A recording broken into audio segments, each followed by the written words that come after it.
Welcome to Choice Classic Radio, where we bring to you the greatest old-time radio shows. Like us on Facebook, subscribe to us on YouTube, and thank you for donating at choiceclassicradio.com.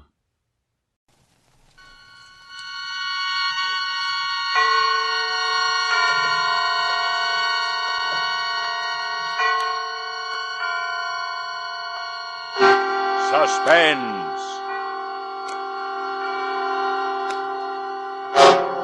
Radio's outstanding theater of thrills brings you an hour, a full 60 minutes of Suspense.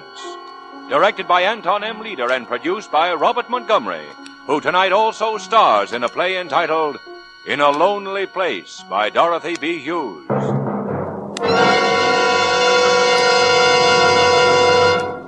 This is Robert Montgomery. The other day, a friend of mine repeated a familiar phrase. He indicated the travel folder on his desk and said with a kind of triumph, "I'm going to get away from it all." He's lucky, my friend is. He's going to change the scene, the whole scene. New horizons, new vistas, new people, or no people at all. New thoughts, or no thoughts at all. He has a rendezvous with a cloudless sky and a peaceful stream and the easy whisper of the wind. Only time stands between him and a fresh beginning. Indeed, he has a lonely place where there is no loneliness. Yes, my friend's lucky. He can get away from it all with a simple change of scene, and he has no fear of being alone with his thoughts.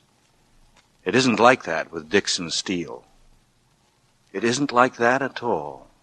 And so, with the performance of Robert Montgomery as Dixon Steele, and with our play In a Lonely Place by Dorothy B. Hughes, we again hope to keep you in suspense.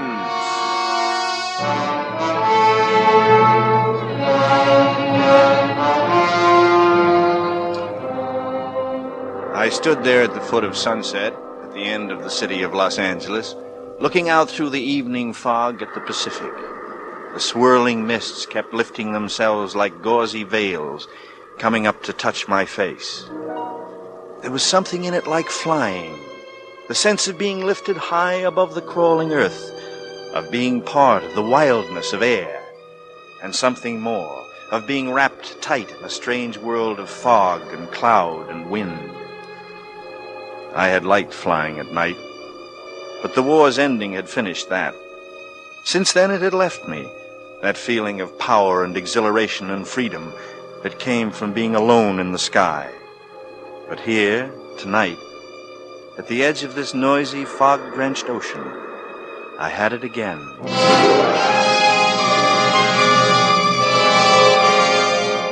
Then I turned away. I was already late for my appointment with Brubb and his new wife. I walked past my coupe, parked at the curb, and went up the path to the little white cottage. The lights from the living room windows made little concentric circles in the heavy fog. It would be good to see Brubb again. You old son of a seeker. What do you mean by not calling us before now? Let me see you. It's the same boy, Brubb. I haven't changed a bit. And neither have you. Oh, sure I have, for the better. And this is why. Sylvia, this is Dixon Steele. Hello, Dix. Oh. We're old friends, really. You've been Brubb's favorite topic of conversation as long as I've known you. Well, we flew together, Sylvia. Brubb took care of me like a big brother. You needed some looking after, Colonel Steele. Remember the night in Soho? Save it for later, mister. And it's not Colonel anymore. The Army made me a gentleman, gave me the only mark of distinction I've ever had, and then took it away from me. Say, why didn't you tell me you were married into such a lovely girl? Well, thank you, Dick. Tell you. You called me up 5 months ago, and last April the 8th to be exact. Told me you'd just get in and let me know as soon as you were located. That's the last I heard. You checked out of the ambassador 3 days later, and you didn't leave a forwarding address. How could it tell you anything? Keeping tabs on me, Brubb? Oh, trying to find you, you crazy lug. And here I am. It's like being home again. Well, brief me, boy. What have you been doing, and how's it going? Slow, Brubb, slow. I've got a little apartment and a car and a typewriter. That's about it. The typewriter's a new touch. Trying to write a book, like 90% of the other GIs. A detective novel. My rich Uncle Fergus back east is staking me for a year to see what I can do. He calls it giving me a hand over the period of my readjustment.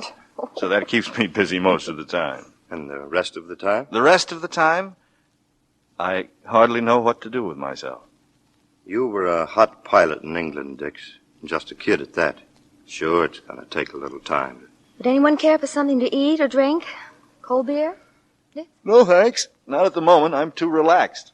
We were a casual generation, Dix. They put us in the middle of something that wasn't very casual. There's bound to be a reaction. Oh, Brub's always looking for the hidden motive power. That's because he's a policeman. Policeman? Oh, not a policeman now, darling. A detective. Oh, I'm sorry, darling. What happened to you, Brub? All my old buddies ask me why, and I can't help them. I don't know why. All I do know is it's rotten hard work. No, the things men do. You with a badge and me with a typewriter. And that reminds me, I ought to be getting back to it. Oh, but it's still early. Oh, what's the hurry, Dix? Well, Brub will want his rest, Sylvia, if he's going to dig around for the glory of the L.A. police force. It is L.A., isn't it, Brub? It is, indeed. And you do need some sleep. Plenty of work in L.A., no? Plenty. Well, I'll be seeing you two. Well, good night, Dix. We'll expect you to come often. Hey, wait a minute. We don't have your number. My number? Sure, we'll want to get in touch. Oh, yeah, right. Crestview, 90898. 90898. That's Good. right. You'll be hearing from me, Dix. I'd be hearing from Brub. And why not? Good old Brub with his tired eyes and rumpled hair. Brub had been my big brother. But he hadn't known everything there was to know. Some things a man keeps secret. It's amusing to keep some things secret. I wondered if they were surprised by my quick exit. But I had to get out of there. I couldn't stay. I had to figure things out. So Brub was a detective now, and he had my telephone number. There was something amusing about Brub being able to lay his hands on me whenever he wanted. Amusing and more exciting than anything that had happened in a long time. The hunter and the hunted, arm in arm. The hunt, sweetened by danger. I was driving slowly, hugging the curb, and then I saw her. A girl, an unknown girl, standing alone on the corner of Camden Drive, waiting for a bus. And buses didn't run often out here at night. I pulled up a block ahead and got out, shutting the door so it made no sound, and then I walked back toward her. She heard me coming in the fog. She turned her face to me, smiling a little, glad to have someone to share the darkness and the silence with her. I walked up to her, slowly, and I was smiling back.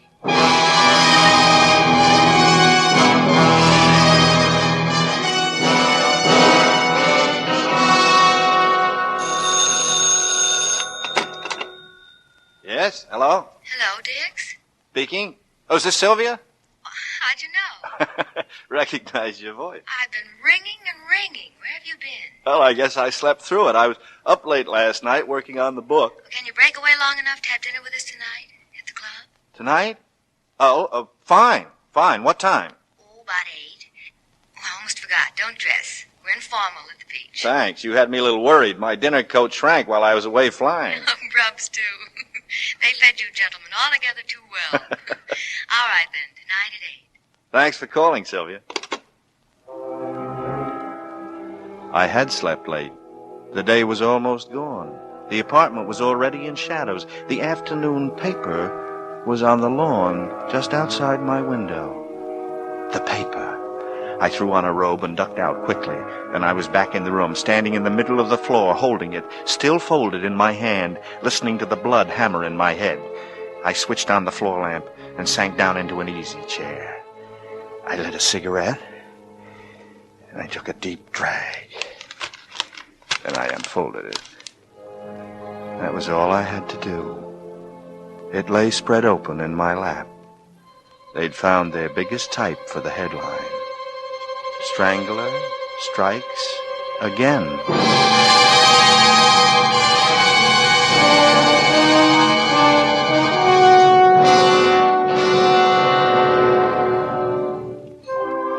Huh? Dix, over here. Oh, hello, Sylvia.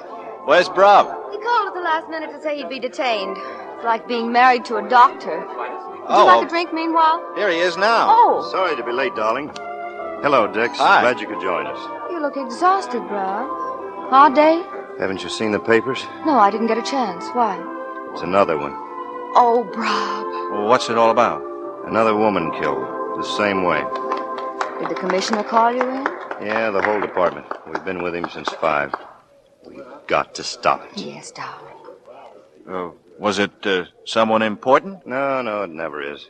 Oh, I forgot you're just a visitor, Dix. You see, the only pattern we can find is in the time schedule. They come one a month, regularly.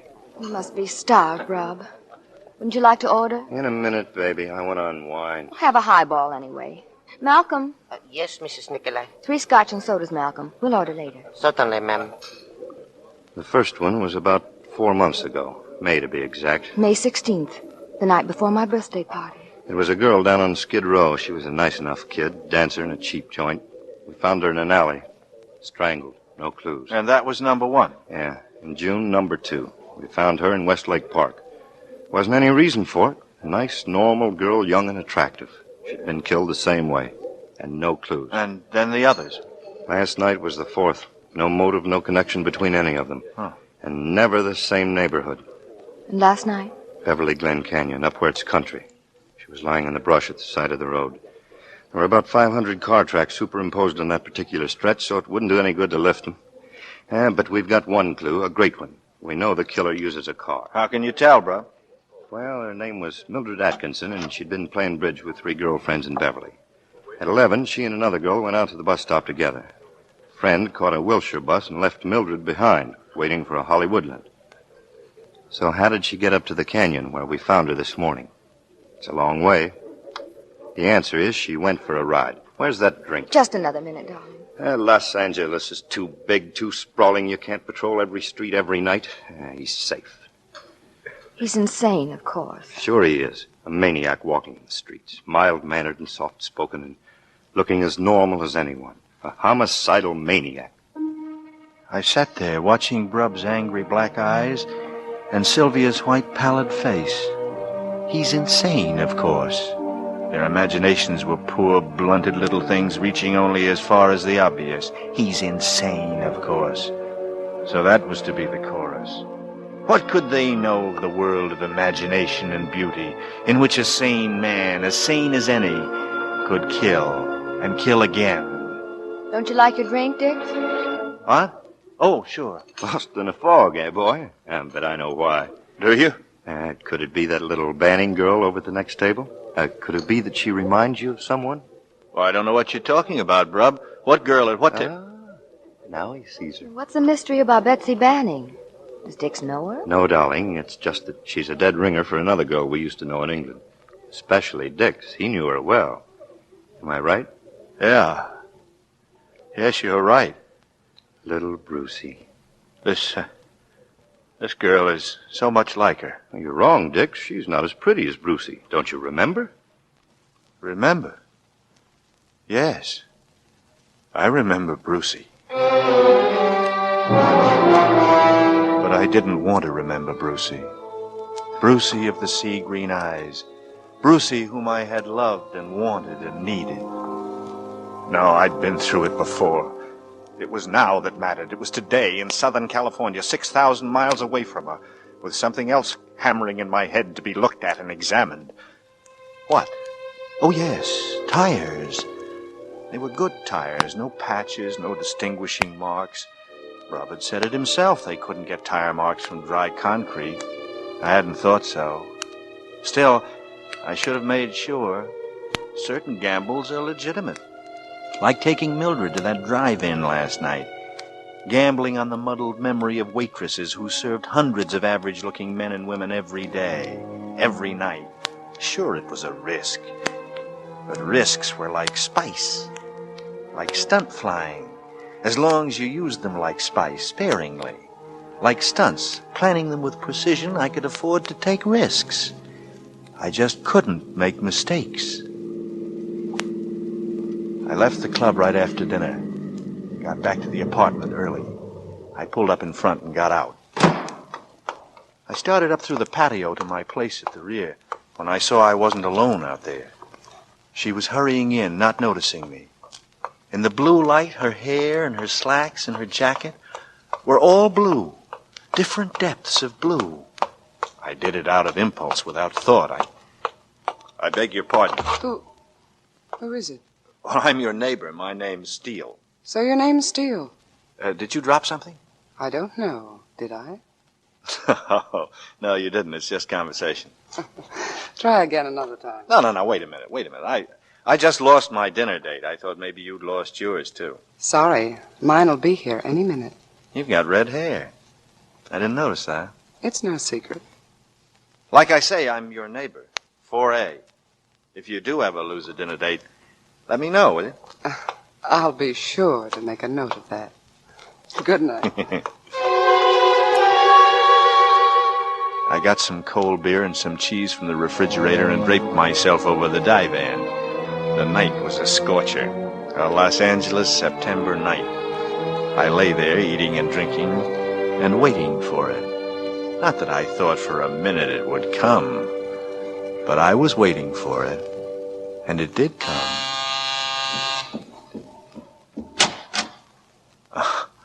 It's you. I've just lost a dinner date. Oh, come in. Maybe you'll find him here. I hope not. I told him I had a headache and was going to bed, and that I was disconnecting the phone, but I still want dinner. You mind if I finish my beer? Go ahead.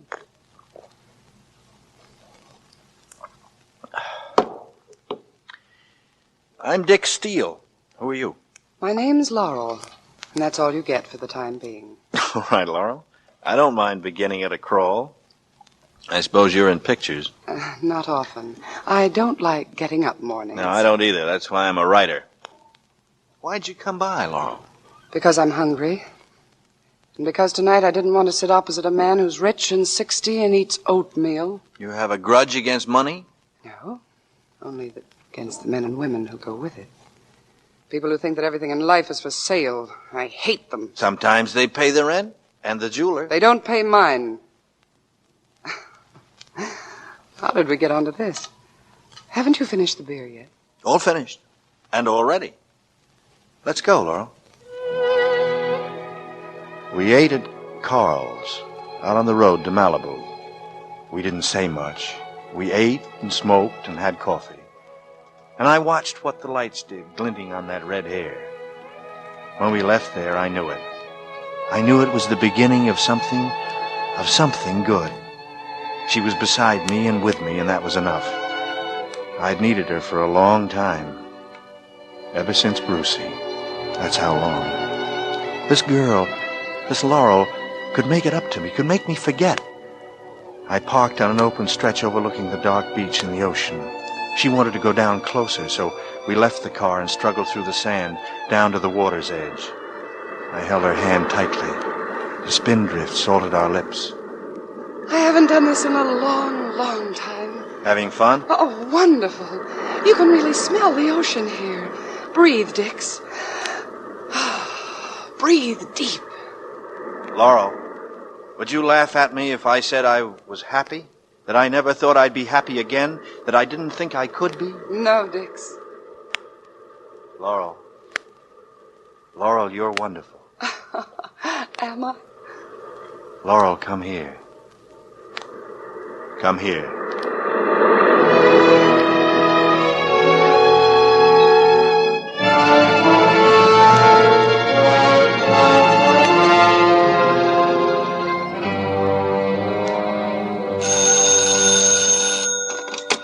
Hello? Hello, Dix. It's Brub. Did I break into your writing? No, not at all. What's up? Who was that redhead I seen you with last night? What are you talking about? Where did you see me? Oh, you didn't see us. We were pulling out of Carl's restaurant when you went in. Sylvia spotted you, and I spotted the redhead. There are always people looking, Brub. There are always eyes to see. Why, sure, boy. You can't take a step in this world, you know that. But listen, how about lunch? Fine. What time and where? Noon, at the Beverly Hills Station. Beverly Hills Station. Police station, kid. Pick me up there. Okay, Brub. I'll see you there. Noon.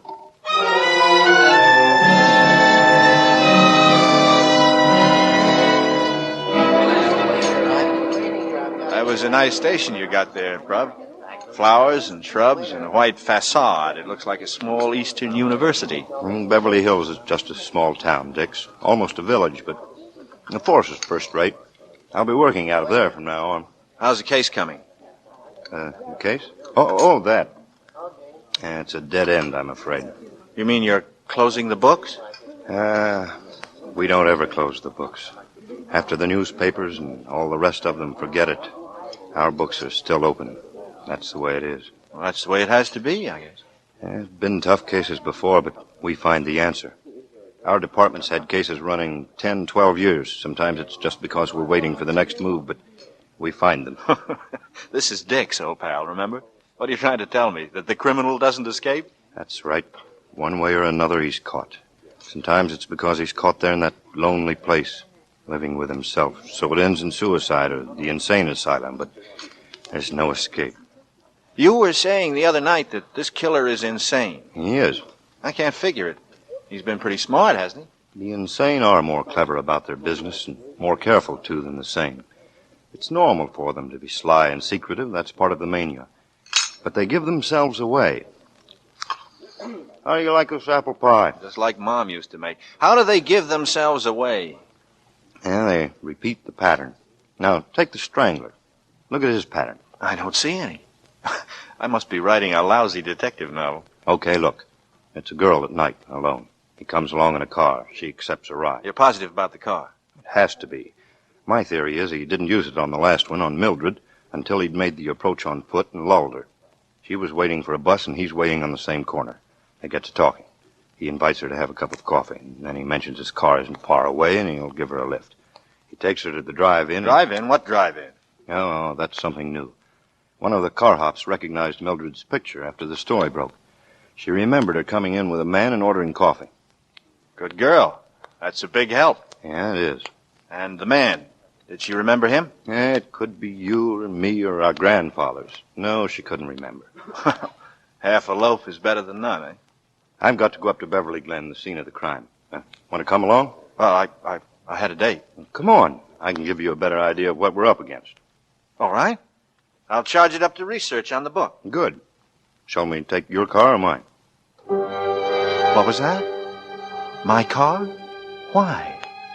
Was Brubb suspicious? Did he want my car back up on that street? That street? Was this lunch arranged? No. I'd already hesitated too long in answering. It couldn't matter which car. It had been too late and too foggy. Did you say something, Brubb? I'm sorry. Thinking about the redhead, I said, whose car do we take, yours or mine? Oh, we might as well take mine. You don't mind another passenger? Not at all. The chief wants to come along, Jack Lochner. We'll go back by the station for him.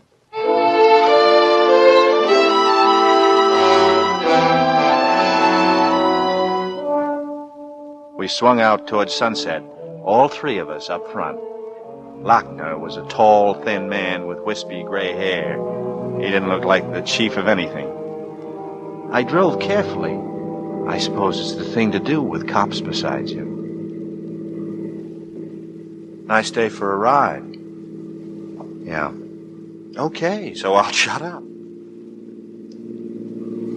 This is it, Dix. Turn right, Beverly Glen. My hands began to sweat. If Brubb hadn't called out, I knew I would have turned onto that street myself automatically, and I was a visitor from the east who didn't know the country very well. There was tension in my hands and arms, fear that I might recognize the place at the side of the road and react to it. And then slowly, I relaxed again, realizing that I didn't know the road, that I could never find the spot even if I wanted to, for it had been dark.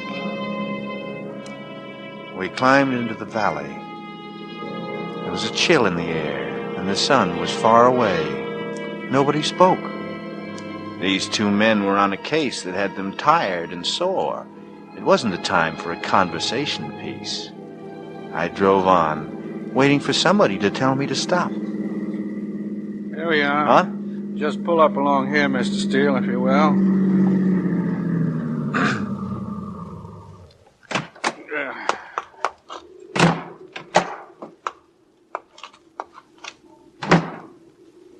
Is this where you found her? Right there in the brush.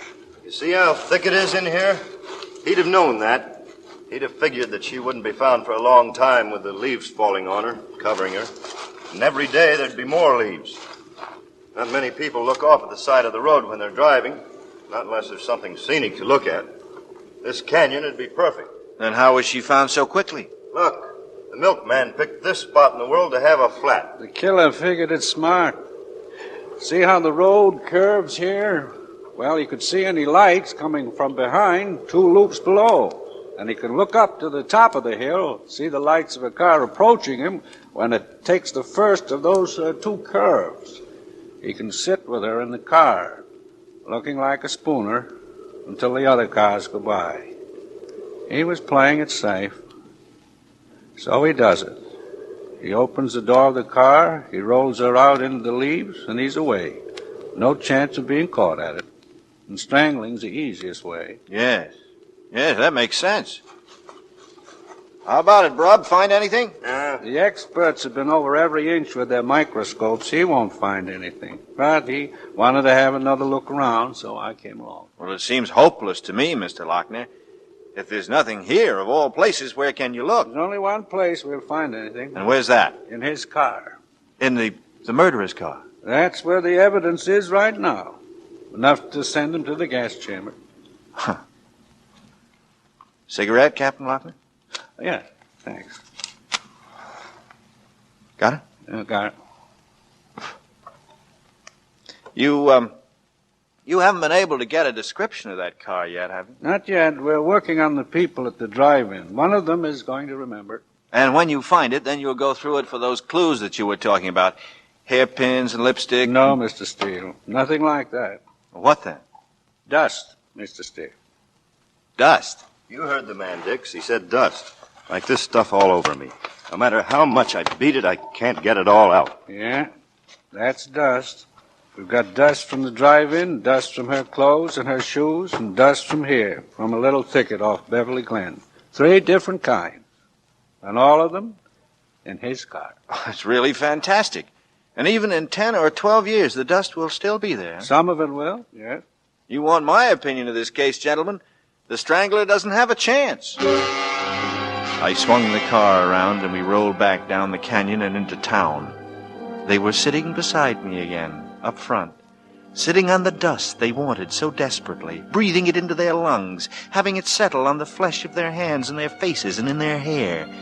The golden little molecules that would send the Strangler to the gas chamber floated gently and unseen before our eyes as we drove back. And I felt good. My hands were easy on the wheel. I could be talkative now. I was expected to be curious and impressed. I would come back to it again. Did it help you, Brud, coming back? No, I didn't find anything. Didn't expect to. You know something? He's from the East. He is? Oh, you mean the waitress recognized an Eastern accent? No, he talked just like anybody else. No accent. That's just Lochner's reconstruction. He's from the East, I know that. He's a mugger. I'm afraid I don't follow you, Captain. What's a mugger? Certain gangs used to operate in New York. One man would get the victim so, you see, with his right arm, and the others would rob him. Until they found out it could be a one-man job. You don't need more than 2 fingers to strangle a man or a woman. He's a mugger. He doesn't use his fingers. There aren't any finger marks. He used his arm. He's from the East. As a fellow Easterner, Captain Lochner, you must admit that a Westerner could have learned the trick. I've seen the way they did it in New York. He knows how. Same way. I think you're right, Locke. We keep getting closer. If you will, Mr. Steele, I'll get out right here. All right. Thanks for the lift, Steele. Thanks for letting me go along. I'll see you at the station, Bob.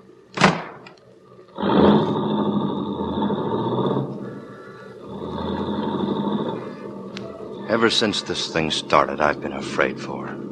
For her? You mean Sylvia? She's lived in the canyon all her life. She never had any fear, wandered all over it, any time of day. But the canyon at night, the way the fogs come in, it's a place for him, and I've scared her. She's alone so much I never know what hours I have to keep. You know our street, how dark and lonely it is, and the way our house is set up there. Oh, I'm the one who's scared Dix. I've infected her, and I can't help it. I can't pretend. Until we've caught him, she isn't safe. Sylvia isn't safe. I saw how it was with both of them. How they clung together, fear in both of them. The woman fearing to have her man close on the heels of a murderer, and Brub afraid for her because she was a woman, because she was his woman, and women were being stalked in the night. And yet, even though he was afraid, he would leave her, because he was a hunter, and this was a big hunt for wild game. Yeah, wild game.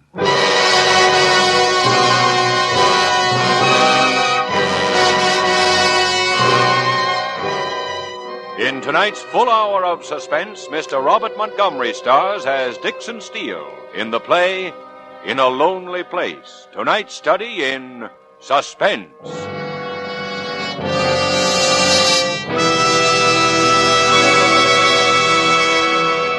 In just a moment, we will return with Act Two of Suspense. This is CBS, the Columbia Broadcasting System.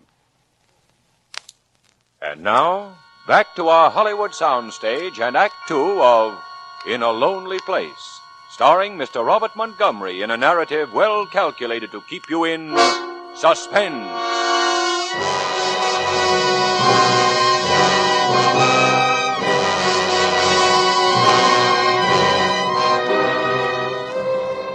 I was very tired. Tired of thinking about Sylvia and Brub and the fear that had bound them as desperately as their love for each other. I was weary of the big hunt, for I was hunting on my own. I was looking for happiness. I spent the next few days with Laurel. It got so that I didn't count the hours anymore. All I knew was beauty, and I knew intensity, and I called it happiness.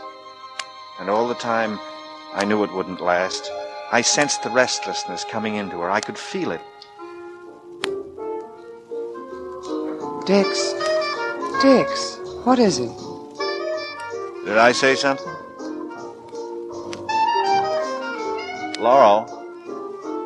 Oh, what is it? You tell me. You've been sitting there without moving for more than an hour. Oh, just daydreaming. Was it something nice? Tell me about it. Turn off the radio, Dix. It's making me nervous. All right. You like a drink? Yes, please.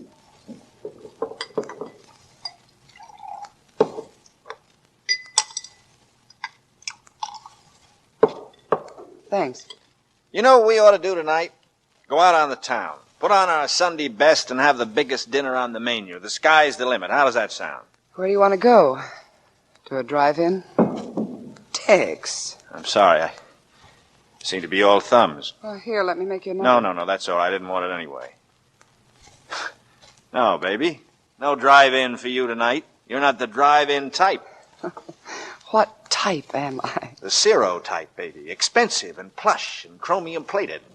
Ciro's, that'll do fine. I'll call and reserve a table for 10 o'clock. Save your money. You can take me to a drive-in tonight. I won't take you to a drive-in. Why not? Are you afraid someone might see you there? Is that why? What do you mean by that? I mean you keep me hidden away from sight, as if we might run into some of your friends, like that Brub and Sylvia, as if I wasn't good enough for you. Look, baby, relax. You're not making sense. Didn't I say I wanted to spread out tonight, get dressed up for once, and go to Ciro's? Hide you away. You come with me tonight, and I'll show you all for everybody to see. No, I'm tired. I don't want to get dressed and go places. All I want is to go up to the drive-in. We're not going to the drive-in.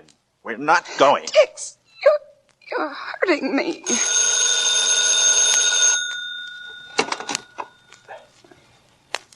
Hello? Hello, Dix. How are you? Fine. What's on your mind? Can you come over to the house? I want to see you. Sorry, bro, but I got a date tonight. I've just had a letter from England, Dix. It's about Brucey. Brucey? That's right. Okay. I'll be right over. Okay. It seems that I can't have dinner with you after all. All right. You don't seem very unhappy about it. Laurel, Yes? I'm sorry if I hurt you. Forget it. It's all right. We haven't been soft lovers. We haven't played it that way. The world keeps coming in between us. That makes me afraid. Why should you be afraid? Because I might lose you. I have to keep telling myself to remember that I can't take any chances, that I can't lose you. I can't, Laurel. Don't be afraid, Dix. You see, I love you very much.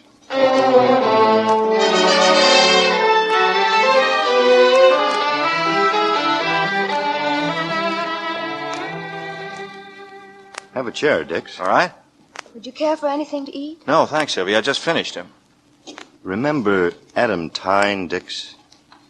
No? Sure you do. The flight commander from Bath. Nice, quiet fellow. We saw a lot of him that spring of 43. Well, we knew a lot of fellows over there, Brub. I don't remember. Well, it's not important, except that I've had a letter from him. First one in more than a year. It's a sad piece of news, Dix. Let's have it. Brucey is dead. Brucey is dead? Brucey? Oh, Dix. Dix, I didn't know. I'm sorry, Dix. I guess none of us realized how much you and Brucey... Brucey? We didn't know, Dix. No. How could you? How could anyone know? How did she die? Buzz bombs? No. Well, then how? How? She was murdered. Murdered? Yeah, murdered. Well, how... Why? Why? Who? The police have never found out. Better not talk about it, Dix. Well, I want to talk about it. I want to know who did it.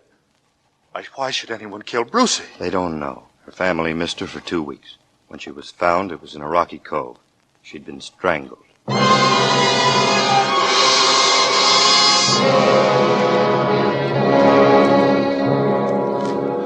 Brucey was dead. Brucey, whom I had loved, who was my only love. Brucey was dead, and no one cared. No one in all the world cared, except me. Brucey.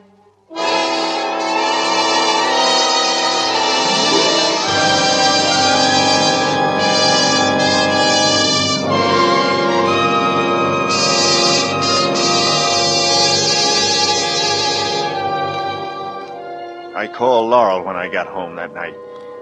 She didn't answer. I stepped outside and looked up to her apartment across the patio from mine. It was dark. She didn't come home at all that night, or the next day, or the next night. No word from her, not a sign, nothing. The following morning was a dirty gray rag. I called Laurel's number once more. No answer. I had to get out of that cramped room, away from the unremembered shape of my dreams. I didn't take the car. I wanted to breathe, to put motion into my body. I walked as far as Wilshire and then went up to Beverly Drive to my favorite delicatessen. Dix! Hi. Where'd you spring from? Well, a guy gets hungry, bro.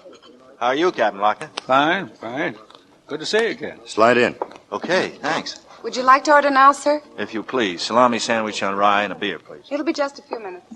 Well, more trouble in Beverly? No, same old case. We're not going to let it happen again, that's all. And, you think it comes from this neighborhood? It's the last clue we have. We pick up a little more each time we check. Yeah, but where do you check? How? And we've been talking to the help again. At the drive-in where he stopped with her that night. Any luck? I don't know yet. In these neighborhood spots, a lot of people come by to eat regularly. I got to thinking about it. There must have been some of the regulars around that night when he took Mildred in for coffee. The nerve of it, driving in there, coming in under all those bright lights and gambling that no one would remember what he looked like. Like you and me, bro. An ordinary man. Yeah, an ordinary man with the nerve of a jet pilot. I see what you're after, bro. Have the help ask questions of the regulars when they come in. Were they at the drive-in the night of the murder? And did they see the couple? That's it. And I suppose you're hoping this fella's a repeater, too. And that'd be a break, but there's no chance. No chance except for his nerve. You mean he might have the nerve to walk in again? He might, Dix. He just might. And you think the help might spot him if he did? I think they might. They're keyed up to remember, Mr. Steele. A little car hop, Jean, her name is, swears she'd know him again if he came in. She'll know him if she sees him again. Only she can't describe him. That's the trouble with people in these cases. You remember how it was when we were flying, Brub? How do you mean? You said yourself he's a gambler. He's reckless. I mean, he'll take chances like going to that drive-in before killing the girl. Well, it occurs to me that it's the same kind of recklessness we had when we were flying during the war. We took chances, but we were sure that we'd pull out of them. Mr. Steele makes sense. And something else, he's probably an ex-serviceman. How do you figure that? Well, the people who saw him at the drive-in all say he's a nice-looking fellow with nice clothes. At least that's what the newspaper accounts have to say. Am I right? So far. Then it's 10-1. He's the right age, good healthy specimen, average. The average were in the service. I know that's not a very brilliant deduction, but it fills out the picture a little more. I'll buy that, Mr. Steele. Yeah, I will too. Well, I'll be getting back to the office. I'll be in a little later today, Chief. Okay. By the way, Captain Lochner. Yeah? Every time I see you, I seem to be asking a lot of questions I hope you haven't minded. Not at all. Brub vouched for you a long time ago. You just keep asking them.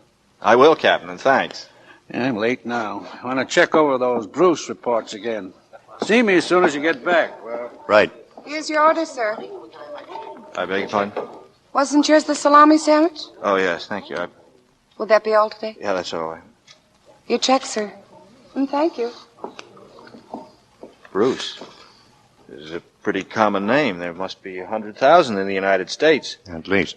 And hundreds in Los Angeles. Yeah. He said he was going to check the Bruce reports.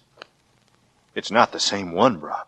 It couldn't be. Not Brucey. I'm sorry, Dix. I know it's a raw wound, but I couldn't help talking to Lochner about her. I was knocked off my pins when I heard the news and I wanted to report on the case. I figured you'd want one, too. You were right. Then what happened? Locke cabled the London police. He thought it'd help us, that maybe Brucey was one of a series like our series. It's far-fetched, but the killer might have been an American. England was full of GIs at the time. And, was she one of the series? They don't know. There was a series, but it didn't start right after Brucey. A couple of months, then it began. The same pattern. Strangler. Well, what was the matter with him? Couldn't they catch him? No, he was never caught.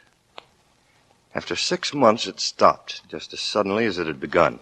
Maybe he was shipped back home. If I could ever find him, if I could ever get my hands on him, the man who killed Brucey, I guess we feel the same about that. And do you want to come back with me, Dix, and see the reports? No, I don't think I could take them, Brub. You understand? Of course I do, Dix. Of course I do.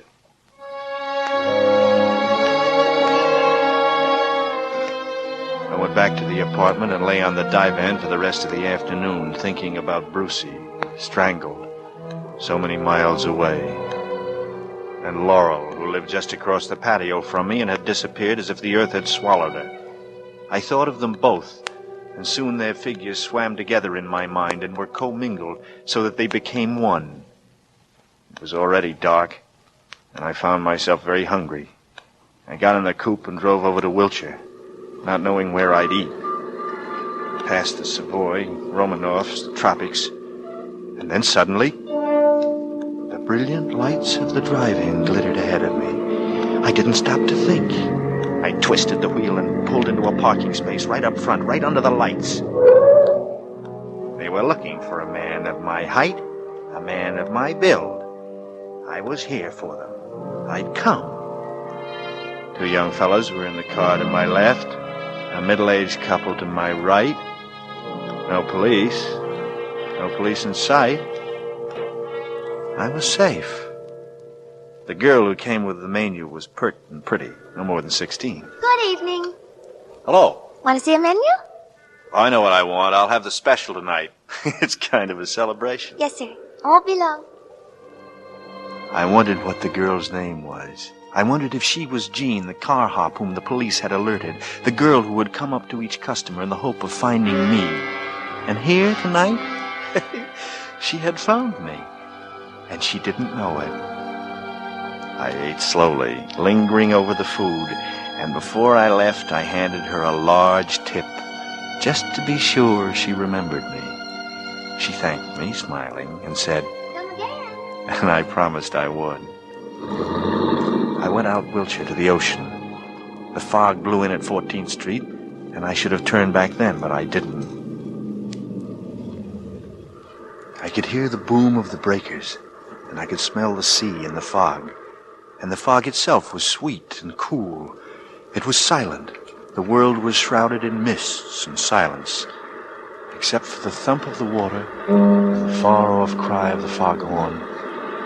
And then, at that moment, I knew what I was going to do. I got out of the car, and I listened to my footsteps across the pavement toward the beach. And then I listened to the silence as I began walking in the sand, sludging through heavy, damp sand.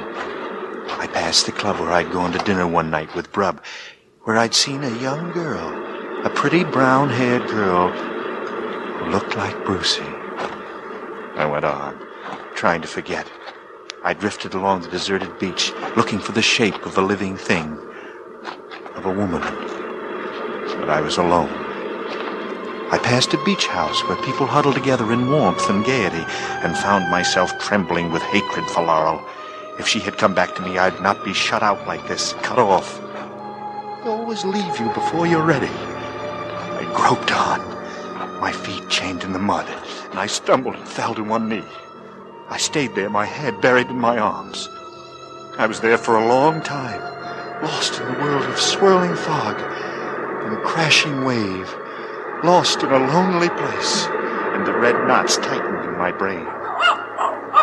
Suddenly, something came running through the darkness. A small, dark shape hurtled upon me, and I realized it was a dog. A friendly terrier.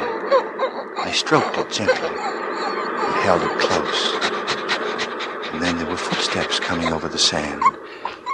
I could feel my blood begin to pound with excitement. Where there was a dog, there was a master.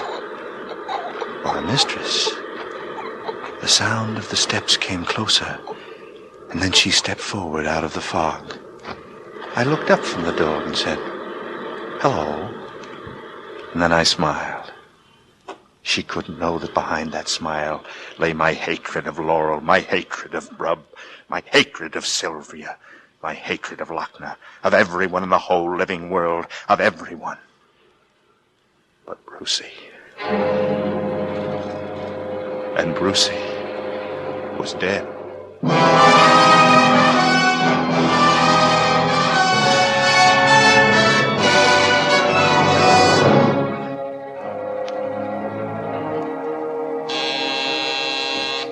Laurel at last. Laurel? No, it isn't Laurel. What brings you, Brub? Am I invited in? Yeah, of course. Sit down. Yeah. Anything wrong? Plenty wrong. Is it Sylvia? No. What makes you think it is? Well, I don't know. You looked so worried. You mean you don't know what's happened? I don't know from nothing. I awoke to a beautiful morning, the birds singing, the California sunshine, and I decided it was a day for the beach. I've been out there all day riding the breakers. Oh, wonderful sport. You were at the beach today? Sure. What's wrong with that? He was out again last night. The Strangler. He did it on the beach. Brub. Again? The little Banning girl. Betsy Banning. You remember? The girl who looked like Brucie. Yeah. I remember. When I get him, and I will get him, I'm gonna kill him. I'm gonna kill him with my hands. The way he likes to do it. Oh, now take it easy, Brub. Would you like a drink? She always took her dog out for a run at night, no matter what time it was. She wasn't afraid. She was like Sylvia. The ocean was always something safe, something good, and she had her dog. And the dog? Buried in the sand, dead, strangled. Poor fella. Right on time, just about a month, on the nose every month. And no clues? On the sand, no clues, no buttons, no fingerprints, no cigarette stubs, no match folders, not even a calling card. Well, there's not much I'm good for at a time like this, but if there's anything I can do, Brub, anything... I was in the neighborhood. I had to stop by and talk. I'll be going now. Thanks, Dix. Anytime, Brub. You know that. Anytime.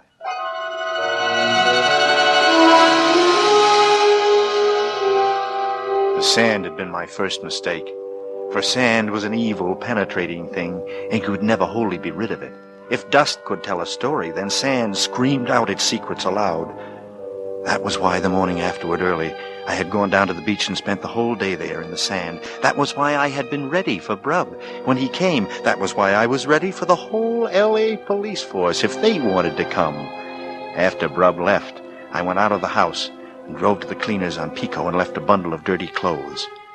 Then I ate in Beverly and afterward went into Warner's Theater for a double bill. On the way home, I thought I was being followed. A large gray sedan that stayed with me for 3 miles, but I was wrong. We were together at a red light, and when it changed, the sedan shot ahead of me and disappeared into the night. I slept without dreams and didn't wake until late afternoon of the next day. And still Laurel hadn't come back. "Do you love me?" I'd asked her. And she'd said, "Yes." She lied in my face and in my arms. I hated her, a cheat and a liar. No one cared. No one ever cared. Only Brucey. Brucey, who was dead, who had left me alone. Alone forever. For all of my life.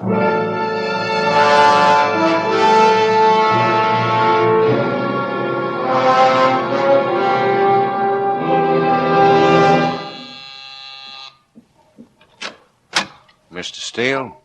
Yes. Captain Lochner would like to see you up at the station, if you don't mind.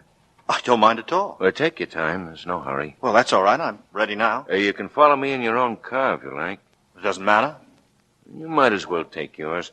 You know the way, don't you? Oh, yes, I know the way. So, they wanted to look at my car, while Lochner kept me occupied. I laughed out loud driving over. Let them crawl through it. Let them look at the sand and the dust. Let them make casts of the tires. It didn't mean a thing to me. It only made the game more exciting. Thought maybe you could help us, Steele. I'd be glad to, Captain. You name it. It's the Bruce case, the English girl. I understand you knew her. Yes. Brub and I both knew her. Wonderful girl. I've been doing a good deal of thinking about Miss Bruce. Brub told me your idea. It could have been the same man. I got a list here of American men who were friendly with the Bruce girl.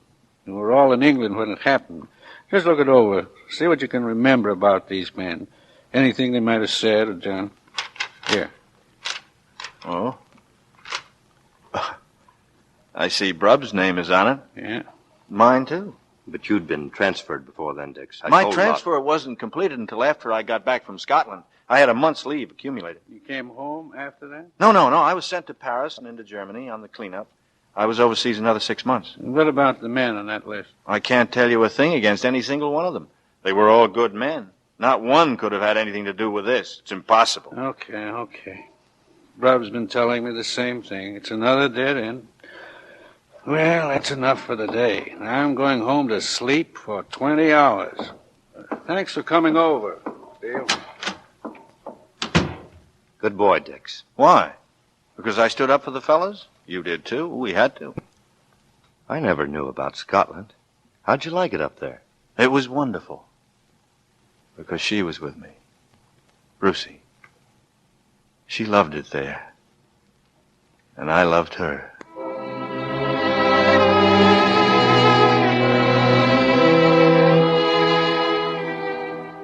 The car was where I'd left it. If the police had gone after dust, they hadn't taken much.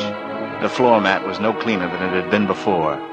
I went home and sat in the living room, watching it get dark, not bothering to turn on any of the lights. There were no slips, no mistakes.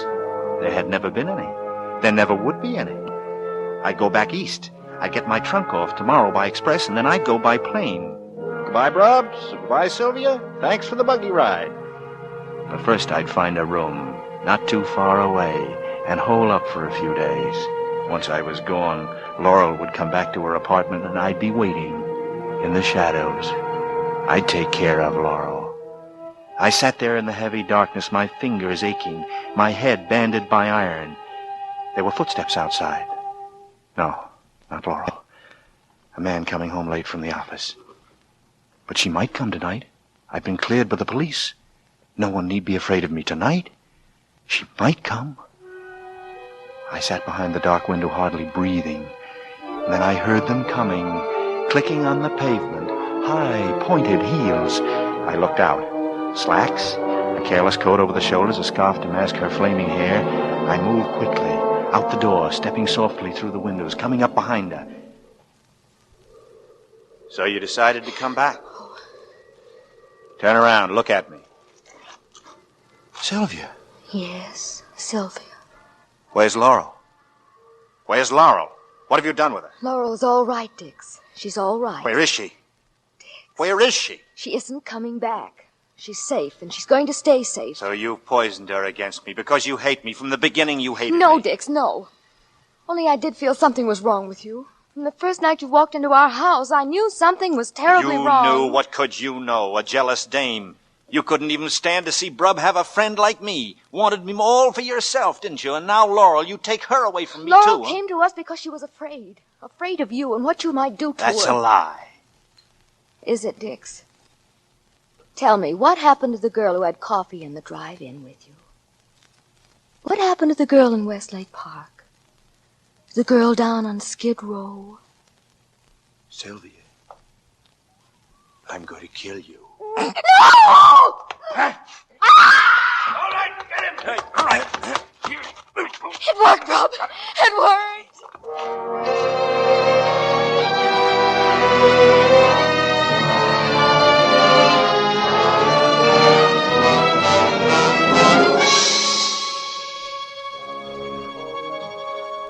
We were all in my apartment. Lochner and Brub and Sylvia. And some of the boys I'd seen from the Beverly station. They put on the lights and sat me down on the divan. And they stood around looking down at me. All of them but Sylvia. They stood between me and the chair in which she sat huddled. And Lochner was looking down to talk to me. I'm arresting you on suspicion of the murder of Mildred Atkinson. That's very funny. And suspicion of the murder of Betsy Banning. And the attempted murder of Sylvia Nicolai. Have you anything to say? Yes. I think you're crazy. Listen to me, Dix. It's no use. We have Mildred Atkinson's fingerprints in your car. There's only one way they could get there. Would you be lying? You, an old friend, just to trap me? And we have the dust. Do you know what a good lawyer could do with your precious dust? I'm not through, Dix. There's quite a bit of lint from the Atkinson girl's coat. Lint? And there are hairs from Betsy Banning's Scotty dog. We found them on the suit you took to the cleaners. But you can't think of everything, Brub. Especially when you're rushed. When your luck runs out. Dix, look at me. Why did you do it? Why? Was it because you loved Brucie and she wouldn't have you? Is that what set you off? Is that what made you do it? Brub, Why, Dix? Tell me why. Because I killed Brucie.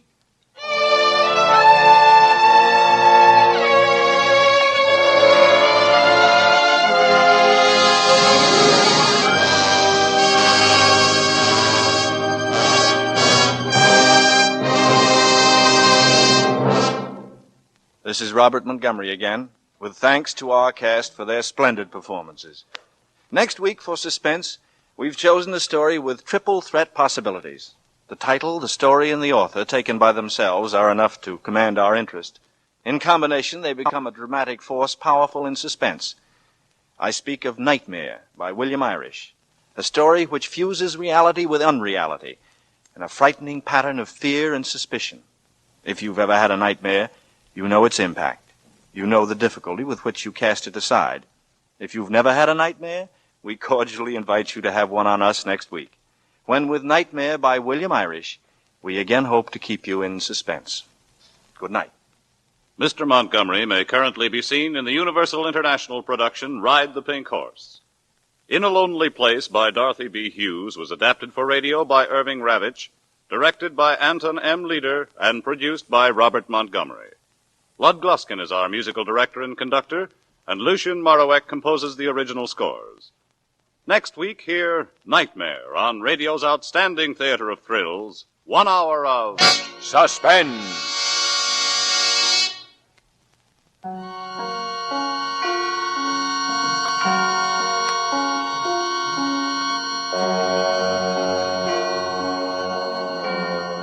Remember to give gladly to the 1948 Red Cross Fund. This is CBS, where 99 million people gather every week, the Columbia Broadcasting System.